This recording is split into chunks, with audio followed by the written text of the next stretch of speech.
Good morning সবাইকে। কেমন আছো তোমরা সবাই? আশা করি খুব ভালো আছো। ঘড়িতে তখন বেজেছিল 8:05। উঠে পড়েছিলাম 7:30 নাগাদই।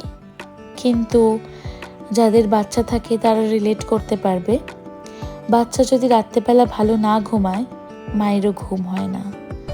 আমারও সেরকম একটা রাত কালকে কেটেছে। আমার ছেলে ভালো করে কালকে ঘুমায়নি, আমারও ভালো ঘুম হয়নি। আমার হাজব্যান্ড তাই বলল, আরেকটু শুয়ে পড়ো, আরেকটু ঘুমিয়ে নাও। ঘুম তো হয়নি। 7:30টার সময় থেকেই এপাশ ওপাশ করে 8টার সময় উঠে পড়লাম। কালকে ছিল বুধবার, 1 এপ্রিল। সকালবেলা উঠেই যেটা আমার প্রথম কাজ, আমি মন্দিরের লাইটটা জ্বালিয়ে নিলাম। তারপরে স্নান ধান করে আমি পুজো সেরে নেব। আজকে তাড়াহুড়াই করছিলাম একটু, কিন্তু সবই লেট হয়ে গেল। ছেলে ঘুমিয়েছিল, ওর সাথে সাথে আমারও একটু চোখ লেগে গেছিল।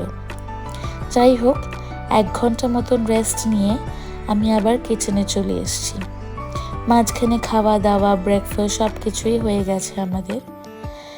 আগে ছেলের সবজি সেদ্ধটা বসিয়ে দেব, তার কারণ আমরা বুধ, বৃহস্পতি, শুক্র এবং রোববার মাছ মাংস বা ডিম খাই বা ননভেজ খেয়ে থাকি। বাকি সোমবার, মঙ্গলবার এবং শনিবার আমাদের নিরামিষ থাকে।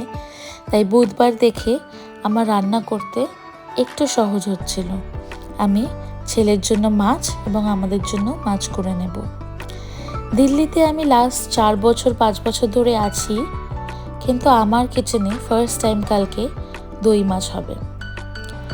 দই মাছ আমি আগে কোনোদিনও করিনি, এবং কালকেও যে আমি রেসিপিটা বানিয়েছিলাম, আমি আমার মায়ের থেকে ফোনে শুনে তারপরেই কিন্তু বানিয়েছিলাম।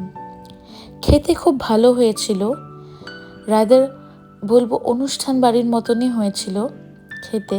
আর অনেক দিন বাদে যখন এরকম কিছু আমি খাই, আমার যেন তৃপ্তি লাগে।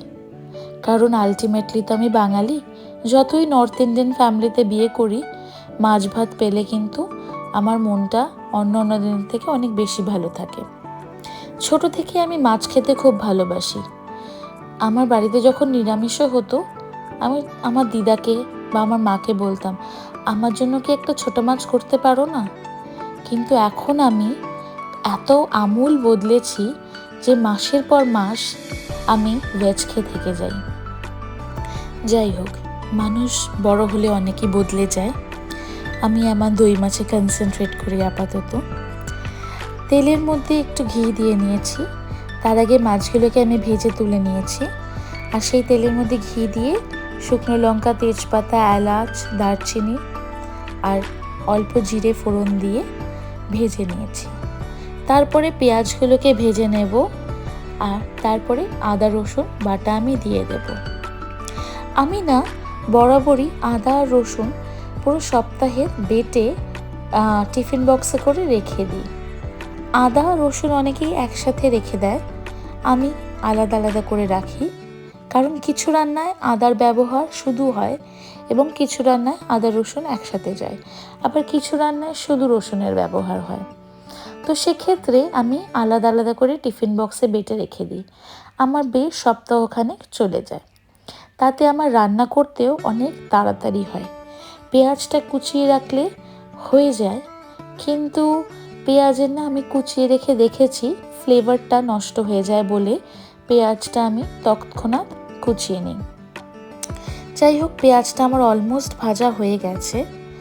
মা আমাকে যদিও দই মাছে ধনের ব্যবহার বলেনি, কিন্তু আমি অল্প ধনে গুঁড়ো দিয়েছিলাম আর বেশিটা জিরের গুঁড়ো দিয়েছিলাম।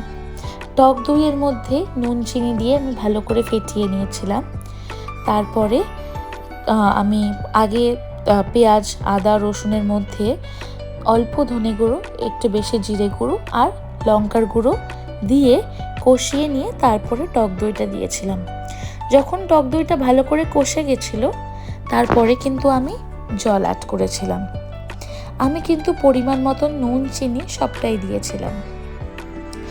আমার কিন্তু ভাগ্য খুবই ভালো একদিক থেকে যে আমার হাজব্যান্ড নর্থ ইন্ডিয়ান হয়েও কিন্তু মাছ খায়, মাছ খেতে কিন্তু ভালোবাসে। সেটা খুব যে ডিফারেন্ট টাইপের মাছ তা নয়, ও কাতলা, রুই, ভেটকি যেগুলো ম্যানেজ করতে পারে ও কিন্তু ভালো করে খেয়ে নেয়। তো যাই হোক, আমি বেশিরভাগ কাতলা রুই আনি বাড়িতে, তাতে আমার ছেলেও খেতে পারে আর আমরাও খেতে পারি। আর মাছ হলে কিন্তু ও ভালো করেই খেয়ে নেয়। আর আমিও মাছ খেতে কিন্তু চিকেনের থেকে বেশি ভালোবাসি। আর অনুষ্ঠান বাড়ির মতন দই মাছ হলে আর তো কিছু লাগে না, তাই আমি কালকে আর কিছু বিশেষ বানাইনি। ছেলেরও মাছের ঝোল দিয়ে ভাত খেতে খুব ভাল লাগে, তাই ওর মাছের ঝোল আর আমাদেরও মাছের ঝোলটা আমি বানিয়ে নিলাম। আমার লাইফে একটা সবথেকে যেটা ভালো জিনিস, সেটা আমি ছোট থেকেই মাছের লেজা এবং মুড়ো খেতে খুব ভালোবাসি। এই বাড়িতে এসেও লেজা আর মুড়ো আপাতত আমার পাতেই জোটে। তার কারণ হচ্ছে, আমার হাজব্যান্ড মাছ খেতে ভালোবাসলেও খুব বেশি কাঁটাওয়ালা মাছ কিন্তু ও ম্যানেজ করতে পারে না। অগত্যা মাছের লেজা এবং মাছের মুড়ো আমি খাই। আর আমি এত ভালোবাসি খেতে যে একটা গোটা মুড়ো কিন্তু আমি একদিনেই খেয়ে ফেলি। রান্না বান্না আমার হয়ে গেছে, কিছু বাসনপাতি পড়ে আছে, সেগুলোকেই একদম পরিষ্কার করে দেবো। আমি রান্নার সাথে সাথেই কিন্তু কিচেন একদম ক্লিন করে ফেলি, যাতে আমাকে পরে খানিকক্ষণের জন্য ওয়েট করতে না হয়। আগের দিনের খানিকটা ডাল বেঁচে ছিল, এটা আমি একদম মিক্সড ডাল বানিয়েছিলাম নর্থ ইন্ডিয়ান স্টাইলে। নর্থ ইন্ডিয়ান রেসিপিস কারোর লাগলে আমাকে জানাবে, আমি নিশ্চয়ই ভিডিও আপলোড করব। রেসিপি অনেকেই দেয় দেখে আমি এই জন্য ডিটেল রেসিপি কোনোদিনই আপলোড করিনি, কিন্তু তোমরা যদি বলো আমি করে নেব। এই টাইম ল্যাপসটা হচ্ছে যখন আমি সোফা গুছাচ্ছিলাম। সোফা গুছাতে আমার বেশ 5-10 মিনিট সময় লাগে, কারণ এত বড় সোফাটাকে ঘুরিয়ে ঘুরিয়ে সব পরিষ্কার করতে বেশ টাইম লাগে। তাই জন্য ওইটা টাইম ল্যাপসে দিয়ে আমি ভাবলাম সোফাটাকে ক্লিন করে নিই। আমার ছেলে তখনও ঘুমাচ্ছিল। ও ওঠার আগে আমি যাবতীয় যা কাজ আছে সমস্ত কমপ্লিট করে নেওয়াই পছন্দ করি। তার কারণ ও উঠলে ওকে পুরো টাইমটাই আমি দিই। ওকে খাওয়ানো, জল খাওয়ানো, তারপরে ওর মুখ ঠুক পরিষ্কার করে দেওয়া। ও যখন খেলে আমি তখন ওর সামনে বেশিরভাগ সময়ই থাকি। তার কারণ ও এত স্পিডে দৌড়ায় না, যে ওর পড়ে যাওয়ার একটা খুব টেন্ডেন্সি রয়েছে। তাই জন্য আমি চাই যে সামনে থাকলে যদি খুব স্পিডে দৌড়ায়, আমি তাহলে ওকে একটু বকা দিয়ে আস্তে করে দিই। আমার ছেলের এতগুলো বাতিল জামা হয়েছে, আমি কাউকে একজনকে দিয়ে দেবো ভাবছি, ওয়েট করছি কে নেয়। 2-3 জনকে জিজ্ঞেস করেছি, যে হ্যাঁ বলবে তাকে দিয়ে দেবো। তার কারণ আমি বস্তা বোঝাই করে রেখে দেওয়া পছন্দ করি না। এই জিনিসগুলো যদি কারোর লাগে, তাহলে কারোর যদি তাতে উপকার হয়, আমার তাতে খুব ভাল লাগবে। যাই হোক, আমি এখন না জানলা দরজাগুলো সব খুলে দেবো। ওয়েস্ট দিল্লির মেন সমস্যা হচ্ছে সব বাড়ি গায়ে লাগানো। তাই জন্য ভেন্টিলেশনের জন্য যদি আমরা জানলা দরজা খুলে রাখি তাহলেই ভালো হয়। আমার ছোটকু উঠে পড়েছে, ত্রিভঙ্গ মুরারির মতন এখন বসে আছে, ওকে খাওয়াচ্ছিলাম। আজকে ভিডিওটা না এই অবধিই রাখি। আমার ভিডিওটা যদি ভালো লেগে থাকে, লাইক, শেয়ার এবং সাবস্ক্রাইব করে দিও। আজকে চলি, টাটা।